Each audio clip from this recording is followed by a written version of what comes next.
কল্পনা করুন আপনি আপনার জীবনের একদম কঠিন সময়ে পড়ে গেছেন, চারিদিক থেকে বিপদ ঘিরে ধরেছে, আর তখন আপনি ভরসা খুঁজতে ভগবানের শরণাপন্ন হয়েছেন। মন্দিরের শান্ত আর পবিত্র পরিবেশে বসে প্রার্থনা করছেন, মনে মনে চাইছেন একটু শান্তি, একটু আশ্রয়। ঠিক তখনই ধীরে ধীরে আপনার পাশে এসে দাঁড়ালেন একজন শান্ত, সাদাসিধে চেহারার একজন নারী। তিনি খুব মমতা দিয়ে আপনার মাথায় হাত রাখলেন, যেন আপনার সব কষ্ট এক মুহূর্তেই দূর করে দেবেন। তারপর তিনি আপনাকে বললেন চোখ বন্ধ করে ভগবানের নাম নিতে আর তার দেওয়া পবিত্র জল পান করতে। আপনিও তাকে দেবদূতের মতো বিশ্বাস করে চোখ বন্ধ করলেন। তারপর তার কথা মতো সব কিছুই করলেন। কিন্তু তখন আপনি বুঝতেই পারেননি এই বিশ্বাসের মুহূর্তটাই, এই চোখ বন্ধ করাটাই ধীরে ধীরে আপনার জীবনের শেষ এবং সবচেয়ে বড় ভুল হয়ে উঠেছে।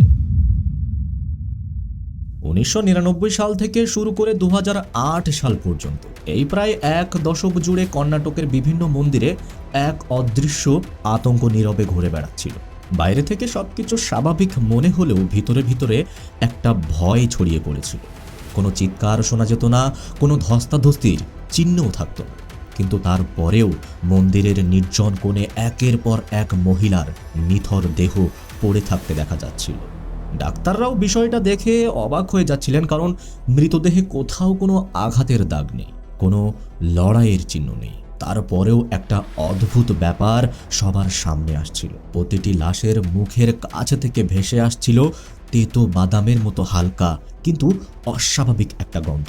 আর এই অদ্ভুত মিলটাই ধীরে ধীরে সবাইকে আরও বড় রহস্যের দিকে ঠেলে দেয়। এই দৃশ্য দেখে শহরের মানুষ ভয়ে কাঁপছিল, কারণ মনে হচ্ছিল মন্দিরে বুঝি কোনো অশুভ আত্মা ঘুরে বেড়াচ্ছে।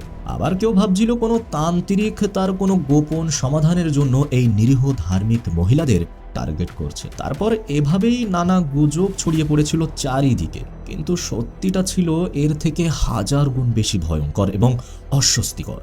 যাকে সবাই মমতাময়ী শান্ত মা বলে ভেবেছিল, সেই একদম সাধারণ চেহারার আড়ালের মধ্যেই লুকিয়েছিল ভারতের ইতিহাসের সবচেয়ে ভয়ঙ্কর সিরিয়াল কিলার নারীদের একজন। কিন্তু তারপরেও এখানে একটা বড় প্রশ্ন থেকে যায়। মন্দিরে তো শুধু মহিলারাই যেত না, পুরুষরাও নিয়মিত আসতেন, প্রার্থনা করতেন। তাহলে সেই খুনি কেন শুধু বেছে বেছে শুধু মহিলাদেরকেই লক্ষ্য বানিয়েছিলেন? এর পেছনে কি কোনো বিশেষ কারণ ছিল, নাকি এর মধ্যেও লুকিয়েছিল আরো বড় কোনো পরিকল্পনা? প্রিয় দর্শক, এই ক্রাইম কাহিনীতে আজ আমরা তুলে ধরতে চলেছি সাইনাইড মল্লিকার সেই হাড় হিম করা ফাইল।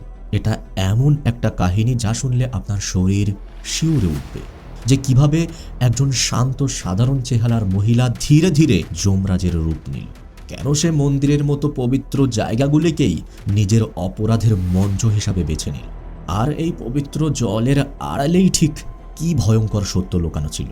এই সব প্রশ্নের উত্তর খুঁজতেই আজ আমরা ধীরে ধীরে সেই রহস্যের গভীরে প্রবেশ করি। তবে মূল কাহিনীতে ঢোকার আগে আপনাদের সাথে একটা ছোট্ট কথা বলতে চাই। প্রতিবারের মতো আমি আপনাদেরকে বলতে চাই, আমরা খুব তাড়াতাড়ি 5000 সদস্যের পরিবারের দিকে এগিয়ে যাচ্ছি। তাই আমার বিনীত অনুরোধ, যারা এখনও চ্যানেলটা সাবস্ক্রাইব করেননি তারা অবশ্যই চ্যানেলটা সাবস্ক্রাইব করে নিন এবং অবশ্যই ভিডিওতে একটা লাইক দেওয়ার অনুরোধ রইল। তাহলে দেরি না করে চলুন শুরু করা যাক আজকের case, the case of cyanide Mallika. 19 October 1999 কর্ণাটকের বেঙ্গালুরের আশেপাশে থাকা মন্দিরগুলোর পরিবেশ তখন ধীরে ধীরে ছড়িয়ে পড়েছিল এক অদ্ভুত আতঙ্কের ছায়া। একের পর এক মহিলা হঠাৎ করেই নিখোঁজ হয়ে যাচ্ছিলেন এবং বিষয়টা দিনে দিনে আরও রহস্যময় হয়ে উঠছিল। যারা হারিয়ে যাচ্ছিলেন তারা কেউ ছিলেন গৃহবধূ, আবার কেউ বা ছিলেন বয়সে একটু বেশি, অর্থাৎ একেবারেই নিরীহ এবং ধর্মপ্রাণ নারী। এরপর এই রহস্যের প্রথম সূত্রটি পুলিশের হাতে আসে, যখন মমতা রাধান নামে একজন মহিলার নিথর দেহ পাওয়া যায় হোসকোট মন্দিরের সিঁড়িতে। ঘটনাটা আরও অদ্ভুত হয়ে ওঠে যখন দেখা যায় তার ব্যাগে থাকা নগদ টাকা কিংবা কোনো জিনিসপত্র একটুও ছোঁয়া হয়নি, কিন্তু তার শরীর থেকে অদৃশ্য হয়ে গিয়েছিল সোনার মঙ্গলসূত্র এবং কানের দুল। যেন খুব হিসাব করেই শুধুমাত্র এই গহনাগুলোই কেউ নিয়ে গেছে। তদন্তে নামতেই পুলিশ যেন এক অদ্ভুত ধাঁধার সামনে গিয়ে দাঁড়ায়। প্রতিটি লাশের ময়নাতদন্ত করা হলেও প্রথম দিকে কোথাও কোনো ধস্তাধস্তি বা আঘাতের স্পষ্ট চিহ্ন পাওয়া যাচ্ছিল না। তাই পুলিশের শুরুতে ধারণা ছিল হয়তো এই মহিলা গরমে কষ্ট পেয়ে বা ক্লান্তির কারণে হার্ট অ্যাটাকে মারা গেছে। কিন্তু একের পর এক যখন এইভাবেই মৃত্যু হতে থাকলো, আর সেই সংখ্যা 2 থেকে 5, তারপর 5 থেকে 10 ছাড়িয়ে যেতে লাগলো, তখনই প্রশাসনের সন্দেহ আরও গভীর হয়ে উঠল এবং সবাই বুঝতে পারল এখানে নিশ্চয়ই কোনো বড় রহস্য লুকিয়ে আছে। এরপর পুলিশের সামনে সবচেয়ে বড় প্রশ্ন হয়ে দাঁড়ালো, এই মহিলা কি নিজের ইচ্ছায় কারোর সঙ্গে কোনো নির্জন জায়গায় গিয়েছিলেন, নাকি কাউকে বিশ্বাস করে সেখানে পৌঁছেছিলেন, নাকি তাকে জোর জবরদস্তিতে অপহরণ করে নিয়ে যাওয়া হয়েছিল? কিন্তু সত্যি যদি অপহরণ করা হয়ে থাকে তাহলে শরীরে কোনো ধস্তাধস্তির চিহ্ন নেই কেন? এই প্রশ্নগুলোই ধীরে ধীরে গোটা ঘটনাকে আরো জটিল এবং রহস্যময় করে তুলল।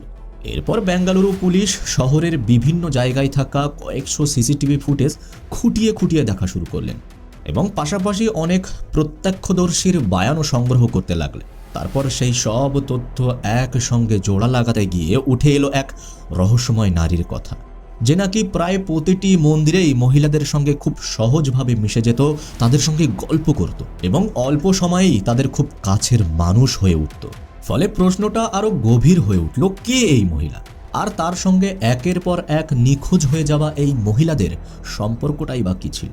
যখন পুলিশ একেবারে অন্ধকারে হাতড়ে বেড়াচ্ছিল এবং কোনো স্পষ্ট সূত্র পাচ্ছিল না, ঠিক তখনই 31শে ডিসেম্বর 2008 সালে সেই রহস্যময় নারী একটি ছোট্ট ভুল করে বসেন। এরপর বেঙ্গালুরুর ব্যস্ত বাস স্ট্যান্ডে কপালে বড় সিঁদুরের টিপ আর সাধারণ শাড়ি পরা এক মহিলাকে ঘোরাঘুরি করতে দেখা যায়। পুলিশের কাছে আগেই খবর ছিল যে একজন সন্দেহভাজন নারী ওই জায়গায় দেখা যাচ্ছে, তাই তারা আগে থেকেই সতর্ক ছিল। তারপর যখন পুলিশ তাকে থামিয়ে জেরা শুরু করে, তখন তার শান্ত এবং ঠান্ডা মাথার উত্তর শুনে অভিজ্ঞ অফিসাররাও অবাক হয়ে যান।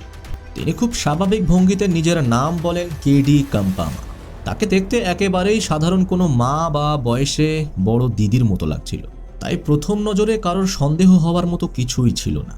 কিন্তু এরপরে পুলিশ যখন তার ব্যাগ তল্লাশি করে, তখন ভিতরে যা পাওয়া যায় তা দেখে সবার চোখ একেবারে কপালে উঠে যায় এবং সেখান থেকেই সেই ভয়ঙ্কর রহস্যের আসল দরজা খুলতে শুরু করে। এরপর তার ব্যাগ থেকে বেরিয়ে এলো একের পর এক দামি সোনার গহনা, আর সেই সাথে আরও একটি ভয়ঙ্কর জিনিস, একটি ছোট্ট শিশি যার ভেতরে ছিল সাদা রঙের পাউডার। প্রথমে সেটাকে সাধারণ কিছু বলে মনে হলেও পরে ল্যাবে পরীক্ষা করার পরে জানা গেল এটি কোনো তান্ত্রিকের ভস্ম ছিল না, বরং এটি অত্যন্ত মারাত্মক বিষ, পটাশিয়াম সায়ানাইড। এই তথ্য সামনে আসতেই পুরো ঘটনার ভয়াবহতা আরও স্পষ্ট হয়ে ওঠে এবং পুলিশ বুঝতে পারে যে তারা আসলে কত বড় এক অপরাধীর সামনে দাঁড়িয়ে আছে। এরপর জিজ্ঞাসাবাদের সময় সে একের পর এক খুনের কথা নিজেই স্বীকার করতে শুরু করে এবং সবচেয়ে ভয়ঙ্কর বিষয় ছিল সে স্বীকারোক্তি দিচ্ছিল একেবারে নির্লিপ্তভাবে। পুলিশের বয়ানে জানা যায় যখন মল্লিকা তার অপরাধগুলোর বিবরণ দিচ্ছিল, তখন তার চোখে কোনো অনুশোচনা বা ভয় ছিল না, বরং ছিল এক অদ্ভুত পৈশাচিক আনন্দের ছাপ, যা শুনে উপস্থিত সবাই শিউরে উঠেছিলেন। প্রিয় দর্শক, মল্লিকা কিভাবে সাধারণ মানুষের মন নিয়ে ধীরে ধীরে খেলা করত সেটা বুঝতে হলে আমাদের ফিরে যেতে হবে বেঙ্গালুরুর উপকণ্ঠে থাকা একটি নির্জন মন্দিরে। সেখানে নাগাম্মা নামে এক মহিলা এসেছিলেন নিজের পারিবারিক অশান্তি আর সমস্যার সমাধান খুঁজতে। আর ঠিক সেই সময় থেকেই মল্লিকা তাকে লক্ষ্য করতে শুরু করে। বেশ কিছুক্ষণ দূর থেকে তার আচরণ, তার কষ্ট সবকিছুই বুঝে নেয় সে। তারপর সুযোগ বুঝে সে নাগাম্মার পাশে গিয়ে দাঁড়ায় এবং এমন স্বাভাবিকভাবে কথা বলতে শুরু করে যেন তার বহুদিনের চেনা পরিচিত কেউ। এরপর খুব নরম গলায় মল্লিকা তাকে ফিসফিস করে বলে, তোমার উপরে একটা অশুভ ছায়া আছে মা, আর এই নজর যদি তাড়াতাড়ি না কাটানো যায় তাহলে তোমার পুরো পরিবার ভয়ঙ্কর বিপদের মুখে পড়বে। একজন অসহায় এবং ভেঙে পড়া মানুষের কাছে তার পরিবারের সর্বনাশের কথা বলা মানেই তাকে পুরোপুরি মানসিকভাবে ভেঙে ফেলা, এবং ঠিক মল্লিকা সেটাই করেছিল। কথাগুলো শুনে নাগাম্মা আর নিজেকে সামলাতে পারেননি। তিনি কান্নায় ভেঙে পড়েন এবং একসময় অসহায়ভাবে মল্লিকার পা জড়িয়ে ধরে তার কাছে সাহায্য ভিক্ষা করতে থাকেন। এরপর মল্লিকা সেই প্ল্যান মোতাবেক নাগাম্মার সামনে একটি শর্ত রাখলেন, আগামী শুক্রবার তোমাকে শহরের বাইরে থাকা একটি নির্জন মন্দিরে আসতে হবে। আর তোমার সাথে থাকতে হবে প্রচুর সোনার গহনা, কারণ দেবী অলংকার ছাড়া প্রসন্ন হন না।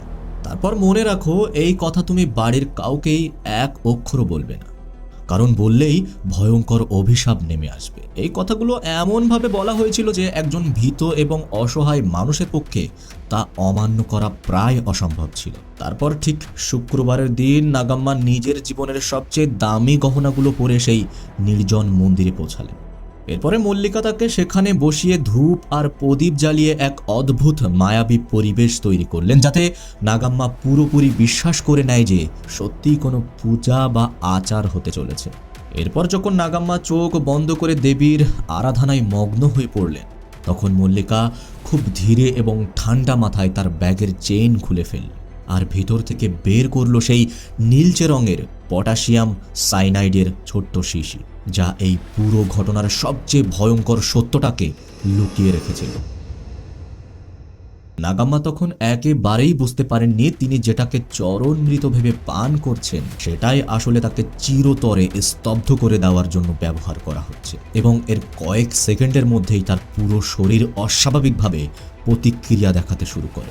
তারপর ধীরে ধীরে সবকিছুই নিস্তব্ধ হয়ে যায় এবং পুরো মন্দির চত্বরে আবার আগের মতোই শান্ত একটা ভাব ফুটে ওঠে। এবং সেই সুযোগেই মল্লিকা বিন্দুমাত্র দ্বিধা বা অনুশোচনা না দেখিয়ে মৃতদেহের শরীর থেকে একের পর এক সব গহনাগুলো খুলে নিতে থাকে। এমনকি পায়ের নলটুকু সে কখনো ছাড়ত না, কারণ তার কাছে সবকিছুই ছিল শুধুই লোভের বস্তু।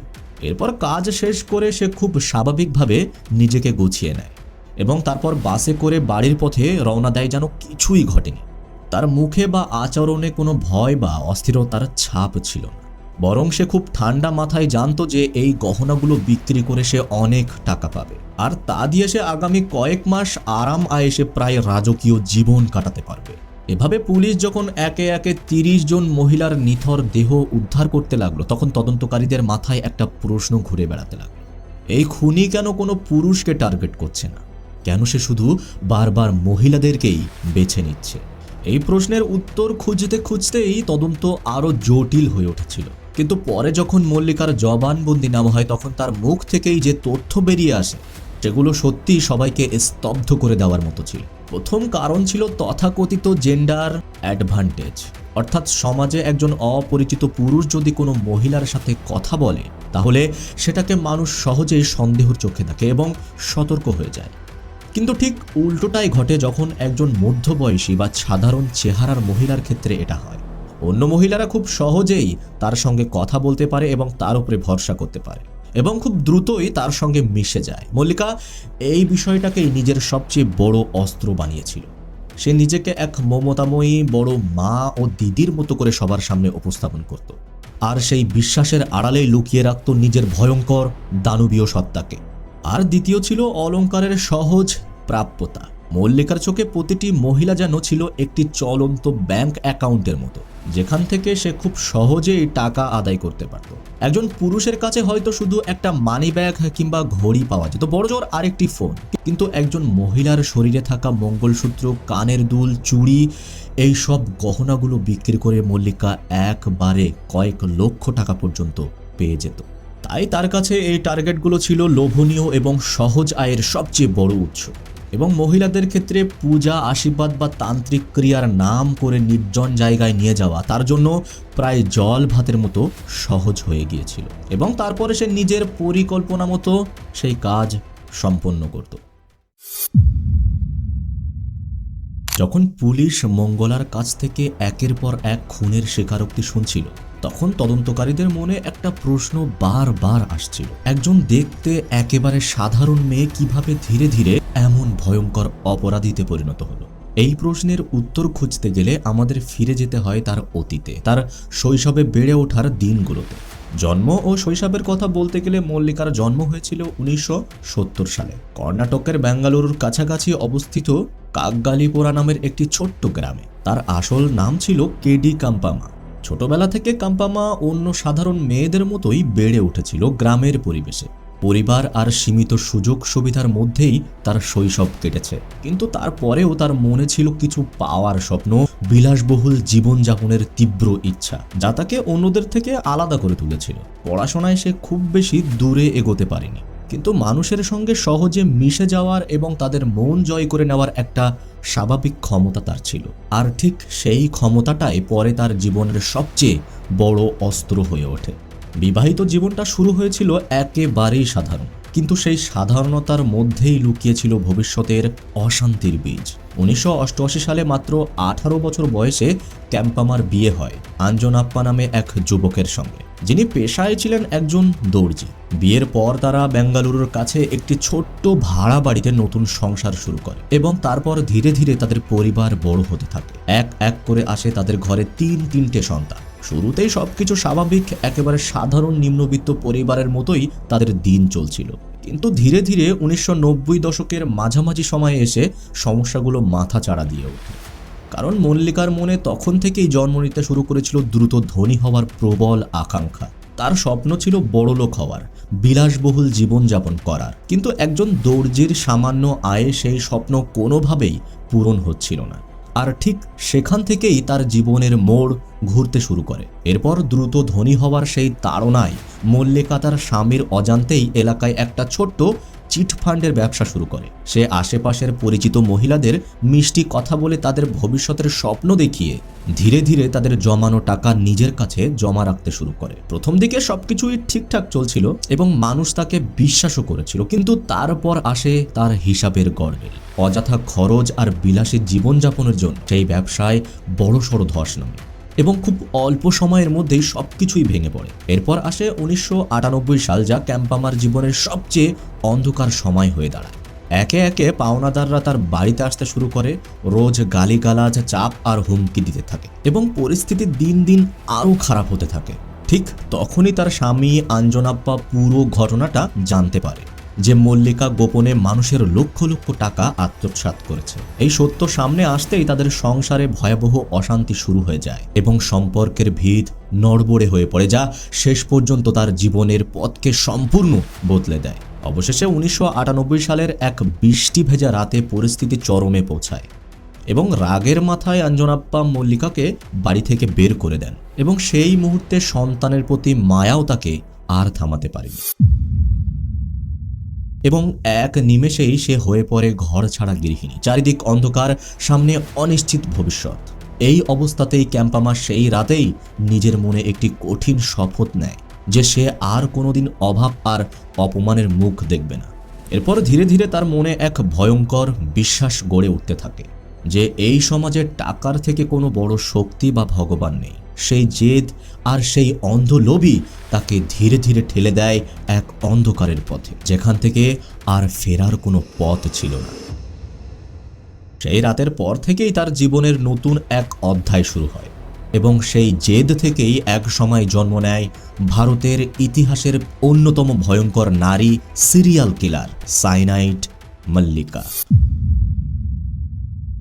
1998 সালে স্বামী আর সন্তানদের থেকে আলাদা হয়ে যাবার পর ক্যাম্পামা অর্থাৎ মল্লিকা একেবারে দিশেহারা হয়ে পড়ে। তার কাছে কোনো টাকাও ছিল না, মাথা গোজার মতো কোনো স্থায়ী জায়গাও ছিল না, আর ভবিষ্যৎটা তখন সম্পূর্ণ অনিশ্চিত হয়ে দাঁড়িয়েছিল। এই কঠিন সময়েই সে বেঙ্গালুরুর উপকণ্ঠে একটি মন্দিরে ছোটখাটো কাজ শুরু করে যাতে কোনোভাবে নিজের খরচ চালাতে পারে, কিন্তু অভাব আর হতাশা তাকে ধীরে ধীরে এমন এক পথের দিকে ঠেলে দেয় যেখান থেকে ফেরার কোনো সুযোগ ছিল না এবং সেখান থেকেই সে অপরাধের পথ বেছে নেয়। এরপর 1999 সালে মল্লিকার জীবনে ঘটে যায় সেই প্রথম ভয়ঙ্কর ঘটনা। তার আলাপ হয় যশোদাম্মা নামে এক বৃদ্ধার সাথে এবং খুব স্বাভাবিক ভঙ্গিতে সে ধীরে ধীরে ওই বৃদ্ধার বিশ্বাস অর্জন করে ফেলে। তারপর সুযোগ বুঝে মল্লিকা তাকে নানা কথা বলে ফুসলিয়ে এক নির্জন জায়গায় নিয়ে যায়, কিন্তু সেই সময় সে সাইনাইড ব্যবহার করেনি, বরং একটি ভারী পাথর দিয়ে যশোদাম্মার মাথায় সজোরে আঘাত করে তাকে হত্যা করে। এই খুনই ছিল তার অপরাধ জগতের প্রথম সূচনা এবং এখান থেকেই শুরু হয় তার ভয়ঙ্কর অপরাধের ধারাবাহিকতা। এরপর ঘটনাটি ঘটানোর পর মল্লিকা খুব দ্রুত যশোদাম্বার শরীর থেকে সব গয়না খুলে নেয় এবং তারপর সেখান থেকে সে পালিয়ে যায়। কিন্তু তখনও সে তেমন অভিজ্ঞ বা পরিকল্পিতভাবে কাজ করতে শেখেনি, তাই তার বেশ কিছু ভুল হয়ে যায়, সেগুলো খুব সহজেই পুলিশের নজরে পড়ে যায়। আর সেই কারণেই বেশি দিন সে আইনের চোখ ফাঁকি দিতে পারেনি এবং অল্প সময়ের মধ্যেই পুলিশ তাকে গ্রেপ্তার করে ফেলে। এরপর আইনি প্রক্রিয়ার মাধ্যমে তাকে দোষী সাব্যস্ত করা হয় এবং সেই প্রথম অপরাধের জন্য তাকে 6 মাসের কারাদণ্ড ভোগ করতে হয়। এই জেল যাত্রায় ছিল তার জীবনের আরেকটি বড় মোড়, কারণ এখান থেকেই সে বুঝতে পারে কোথায় কোথায় তার ভুল হয়েছিল এবং পরবর্তীতে কিভাবে আরও নিখুঁতভাবে নিজের অপরাধগুলো চালানো যায়, যা ভবিষ্যতে আরও ভয়ঙ্কর ঘটনার পথ তৈরি করে দেয়। 2000 সালে 6 মাসের জেল খেটে যখন মল্লিকা আবার বাইরে বেরিয়ে এলো, তখন তার মাথার ভিতর শুধু একটাই চিন্তা ঘুরছিল, এবার এমনভাবে কাজ করতে হবে যাতে কোনো প্রমাণ না থাকে আর পুলিশ কোনোভাবেই যেন নাগাল না পায়। এবং সে নিজের আগের ভুলগুলোও খুব ভালোভাবে বুঝে গিয়েছিল এবং এটাও বুঝে গিয়েছিল যে পাথর দিয়ে খুন করলে রক্তের দাগ, শব্দ আর ধস্তাধস্তির চিহ্ন এই সব কিছুই বিপদ ডেকে আনে। তাই এরপর সে এমন একটি উপায় খুঁজতে শুরু করে যেটা নিঃশব্দে এবং খুব দ্রুত কাজ শেষ করে দেবে আর বাইরের কারো কাছে সন্দেহের কোনো সুযোগও থাকবে না। এরপর জেল থেকে বেরিয়ে এসে বেঙ্গালুরুর একটি সোনার দোকানে খুব অল্প বেতনে কাজ শুরু করে। সেখানে সে সরাসরি স্বর্ণকার হিসাবে কাজ করতো না, বরং দোকানের পরিষ্কার পরিচ্ছন্নতা, ছোটখাটো কাজের দায়িত্ব সামলাতো। কিন্তু এই কাজ করতেই সে ধীরে ধীরে দোকানের ভিতরে অনেক কিছু লক্ষ্য করতে শুরু করে, বিশেষ করে স্বর্ণকাররা কিভাবে সোনার কাজের সময় বিভিন্ন রাসায়নিক ব্যবহার করে সেই বিষয়গুলোর উপর তার কৌতূহল তৈরি হয় এবং সেখান থেকেই তার মাথায় জন্ম নিতে থাকে এক ভয়ঙ্কর পরিকল্পনার বীজ। সে লক্ষ্য করে পুরনো বা কালচে হয়ে যাওয়া সোনাকে আবার ঝকঝকে করতে স্বর্ণকাররা একটি বিশেষ রাসায়নিক ব্যবহার করছে। কাজের ফাঁকে ফাঁকেই সে তাদের কথা শুনে বুঝতে পারে এই সাদা রঙের ছোট্ট দানাগুলো আসলে পটাশিয়াম সাইনাইড। এটা যেমন সোনাকে পরিষ্কার করে একেবারে নতুনের মতো করে তোলে, ঠিক তেমনি এটি অত্যন্ত মারাত্মক এক ধরনের বিষ হিসাবেও পরিচিত। এই তথ্য জানার পর তার মনে ধীরে ধীরে একটা ভয়ঙ্কর ধারণা জন্ম নিতে শুরু করে। স্বর্ণকাররা তাকে বারবার সাবধান করে বলেছিল, এটা কখনোই মুখে দিও না, এক মুহূর্তেই সব শেষ হয়ে যেতে পারে। কিন্তু ক্যাম্পামার কাছে এই সতর্ক বার্তাটাই যেন এক অদ্ভুত সুযোগ হয়ে গেল। সে খুব ঠান্ডা মাথায় বুঝে গেল এতদিন যে নিঃশব্দ অদৃশ্য অস্ত্রের খোঁজ সে করছিল সেটাই তার সামনে চলে এসেছে এবং এই রাসায়নিকই তাকে এমন একটি পথে নিয়ে যাবে যেখান থেকে ফিরে আসার আর কোনো সুযোগ থাকবে। এরপর সুযোগ বুঝে সে গোপনে দোকান থেকে অল্প অল্প করে সাইনাইড সরাতে শুরু করে। সে ধীরে ধীরে বুঝে গিয়েছিল এই বিষ ব্যবহার করলে অনেক সময় গ্রামের সাধারণ ডাক্তাররা বা স্থানীয় পুলিশ মৃত্যুকে হৃদরোগ বা স্বাভাবিক মৃত্যু ভেবে ভুল করতে পারে, আর সেই কারণেই তার কাজ আরো সহজ হয়ে যেতে পারে। এই ধারণা আর বাড়তে থাকা আত্মবিশ্বাসী তাকে আরো সাহসী করে তোলে। এরপর একের পর এক পরিকল্পনা করতে করতে সে নিজের অপরাধকে আরো নিখুঁত করে তোলে। আর ঠিক এভাবেই তার সেই অন্ধ জেদ আর ঠান্ডা মাথার পরিকল্পনা থেকে জন্ম নেয় এক ভয়ঙ্কর নাম, সাইনাইড মল্লিকা, যে নাম একসময় সারা দেশে আতঙ্কের কারণ হয়ে দাঁড়ায়। এরপর শুরু হলো তার অপরাধের এক নতুন অধ্যায়। সাইনাইড দিয়ে প্রথম সফল শিকার। সাইনাইড হাতে পাওয়ার পর মল্লিকা এক মুহূর্ত দেরি করেনি। সে বুঝে গিয়েছিল এবার তাকে তার পুরনো পদ্ধতি বদলাতে হবে। তাই সে আবারও মন্দিরে মন্দিরে ঘুরতে শুরু করে। কিন্তু এবার তার লক্ষ্য ছিল এমন মহিলারা যারা মানসিকভাবে ভেঙে পড়েছেন, জীবনের সমস্যায় দিশেহারা এবং সামান্য সান্ত্বনা বা ভরসার জন্য কারোর উপর সহজেই বিশ্বাস করে ফেলতে পারেন। এরপর 2001 সালে সে তার এই নতুন নিঃশব্দ মারণ অস্ত্রের প্রথম ব্যবহার করে। এরপর আসে 2007 সাল। তখন সাইনাইড মল্লিকা যেন খুনের নেশাতেই অন্ধ হয়ে পড়েছিল। একের পর এক প্রায় 30 জন মহিলাকে বিষ খাইয়ে হত্যা করার পর সে মনে মনে ধরেই নিয়েছিল পুলিশ কোনোদিনই তার নাগাল পাবে না। তার আত্মবিশ্বাস এতটাই বেড়ে গিয়েছিল যে সে আর কোনো ভয় বা সতর্কতা অনুভব করছিল না। কিন্তু ঠিক তখনই ভাগ্যের চাকা ধীরে ধীরে ঘুরতে শুরু করে, যখন তার নজর গিয়ে পড়ে নাগাম্মা নামের এক মধ্যবয়সী নারীর উপর, যার জীবন তখন সমস্যায় ভরা আর মানসিকভাবে ভেঙে পড়া। এরপর সে তৈরি করে তার আরেকটি মারণ ফাঁদ। নাগাম্মা নিজের পরিবার নিয়ে সমস্যায় এবং খুব দুশ্চিন্তায় ছিলেন এবং সেই সুযোগেই ব্যাঙ্গালোরের এক মন্দিরে মল্লিকা তাকে লক্ষ্য করে। তারপর খুব স্বাভাবিকভাবে তার কাছে গিয়ে নিজেকে একটা মাতা বা অলৌকিক ক্ষমতা সম্পন্ন একজন নারী হিসাবে পরিচয় দেয়। এরপর সে নাগাম্মাকে বোঝাতে থাকে যে তার জীবনে চলা সব সমস্যার পিছনে শনিদশা কাজ করছে এবং সেই দোষ কাটাতে হলে তাকে শহরের বাইরে একটি নির্জন মন্দিরে গিয়ে বিশেষ পুজো করতে হবে। এর পরের ঘটনাটা আপনারা আগেই শুনেছেন, কিভাবে মল্লিকা তার পরিকল্পনা মতো নাগাম্মাকে ফাঁদে ফেলে শেষ পর্যন্ত তাকে হত্যা করে। সবকিছুই তার আগের মতোই নিঃশব্দে এবং পরিকল্পিতভাবে ঘটে যায় এবং প্রথমেই মনে হচ্ছিল এবারও সে আগের মতোই কোনো প্রমাণ না রেখেই বেরিয়ে যাবে, কিন্তু এখানেই ঘটে যায় সেই ছোট্ট ভুল যা পরে তার জন্য কাল হয়ে দাঁড়ায়। হত্যার পর শুধু গয়নাগুলো নিয়েই সে থামেনি, বরং নাগাম্মার মোবাইল ফোনটাও নিজের কাছে রেখে দেয়। আর এই ছোট্ট লোভ আর অসাবধানতাই ধীরে ধীরে পুলিশকে তার কাছে পৌঁছে যাওয়ার পথ তৈরি করে দেয়, যা শেষ পর্যন্ত তার দীর্ঘদিনের অপরাধ জীবনের সমাপ্তি ঘটায়। এরপর শুরু হয় পুলিশের সেই জাল, যা ধীরে ধীরে মল্লিকাকে ঘিরে ফেলতে থাকে। নাগাম্মা নিখোঁজ হওয়ার পর তার পরিবার দ্রুত থানায় অভিযোগ জানায় এবং পুলিশ পুরো বিষয়টি গুরুত্ব দিয়ে তদন্ত শুরু করে। তদন্তকারীরা প্রথমেই নাগাম্মার মোবাইলের কল রেকর্ড খতিয়ে দেখে এবং সেখান থেকেই তারা একটি অপরিচিত নম্বরের সন্ধান পায় এবং যে নাম্বারটি বারবার নাগাম্মার সঙ্গে যোগাযোগ করেছিল। পরে জানা যায় সেই নাম্বারটি ছিল মল্লিকারই। এরপর পুলিশ সেই নাম্বারের টাওয়ার লোকেশন ট্র্যাক করতে শুরু করে এবং দেখতে পায় ফোনটা বেঙ্গালুরুর একটি নির্দিষ্ট এলাকায় ঘোরাফেরা করছে, যা তাদের সন্দেহ আরও বাড়িয়ে দেয়। এরপর আসে 30 ডিসেম্বর 2008 সালের চূড়ান্ত সেই দিন। তখন পুলিশ সাদা পোশাকে শহরের বিভিন্ন বাস স্ট্যান্ড আর মন্দিরের আশেপাশে নজরদারি বাড়িয়ে দেয়, যেন সন্দেহভাজন কাউকে চোখে পড়লেই ধরা যায়। আর ঠিক সেই দিন সকালে বেঙ্গালুরুর কলাশিপল্লা বাস স্ট্যান্ডে পুলিশের চোখে পড়ে এক রহস্যময় মহিলা, যার চলাফেরা ছিল অস্বাভাবিকভাবে তীক্ষ্ণ আর সতর্ক, একেবারে শিকারী বাজ পাখির মতো। তখন পুলিশও বুঝতে পারেনি তারা যে মানুষকে খুঁজছে সে ঠিক তাদের সামনেই দাঁড়িয়ে আছে। তখন পুলিশ তাকে থামিয়ে তার ব্যাগ তল্লাশি করল। তখনই ধীরে ধীরে সামনে এসে গেল আসল সত্য। তার ব্যাগের ভেতর থেকে উদ্ধার হলো একাধিক সোনার গহনা, কিছু নগদ টাকা আর সেই ভয়ঙ্কর সাইনাইডের শিশি। সবকিছু একসঙ্গে দেখে পুলিশ প্রায় নিশ্চিত হয়ে যায় যে এটাই সেই বহুদিনের খোঁজ করা রহস্যময়ী নারী।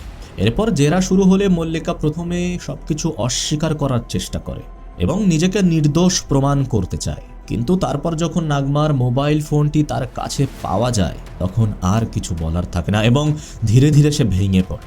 এরপর সে একে একে স্বীকার করতে শুরু করে গত 9 বছর ধরে চালানো সেই বিভীষিকাময় হত্যাকাণ্ডগুলোর কথা, যেখানে সে প্রায় 30 জন মহিলাকে একই কৌশলে খুন করেছে। আর এই স্বীকারোক্তি শুনে তদন্তকারীরাও হতবাক হয়ে যান, কারণ এতদিন যেটা ছিল একটা রহস্যময় ধারাবাহিক মৃত্যু, সেটার পিছনের ভয়ঙ্কর সত্য তখন সবার সামনে স্পষ্ট হয়ে ওঠে। আর ঠিক সেখান থেকেই ভারতের অপরাধ জগতের ইতিহাসের যোগ হয় এক নতুন অধ্যায়, একটি নাম যাকে গোটা দেশ চিনে নেয়, সাইনাইড মল্লিকা হিসাবে।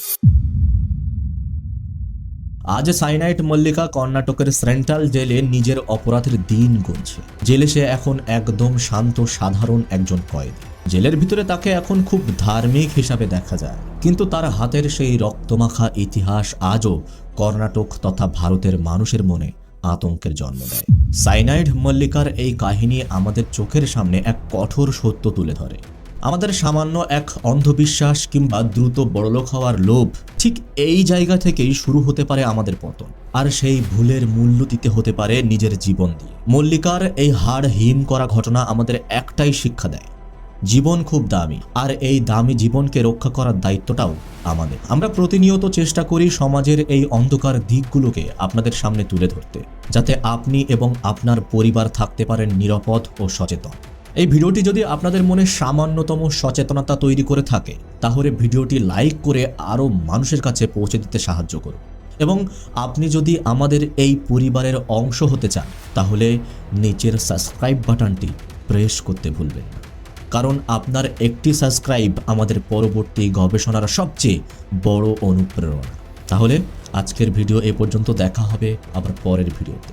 সে পর্যন্ত সুস্থ থাকুন, ভালো থাকুন, সতর্ক থাকুন এবং অন্যকে বিশ্বাস করার আগে তাকে ভালোভাবে যাচাই করে নিন।